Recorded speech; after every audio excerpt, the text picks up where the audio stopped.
by Nirala Music Darbhanga।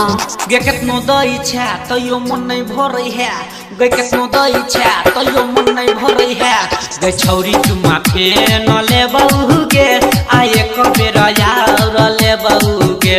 आ होठ रगहर के ले बहु गे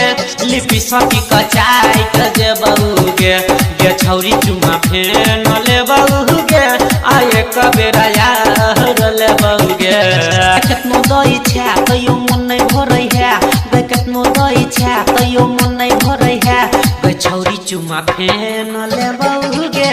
आए कबेर यार ले बहु गे आ होठ रगहर के ले बहु गे लिपि सकी कचाई के जे बहु गे कचाई के जे बहु गे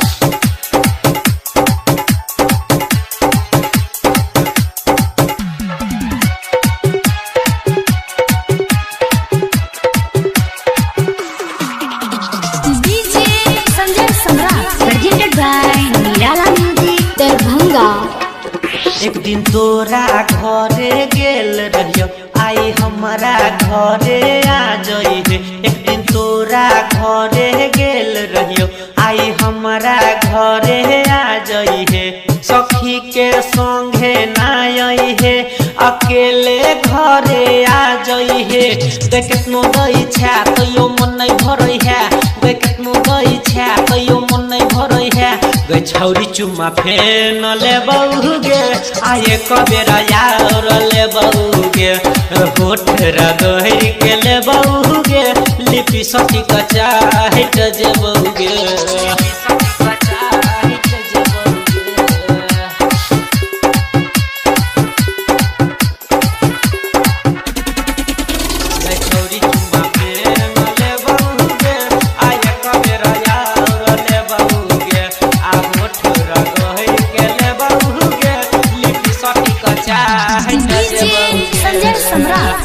presented by Nirala Music Darbhanga। Special तोरा लचाई रखबो कहबे त गुड्डे बिस्कुट रखबो स्पेशल तोरा लचाई रखबो कहबे त गुड्डे बिस्कुट रखबो भैर रात तोरा खिया खिया के चुम्मा जय रम्मा खूब लतौ गे केतनो दई छा तैयो मन नहीं भरै है गे केतनो दई छा तैयो मन नहीं भरै है गे छौरी चुम्मा फेन ले बहु गे आए कबेर यार ले बहु गे आ होठ रगहर के ले बहु गे लिपि सकी कचाई के जे बहु गे।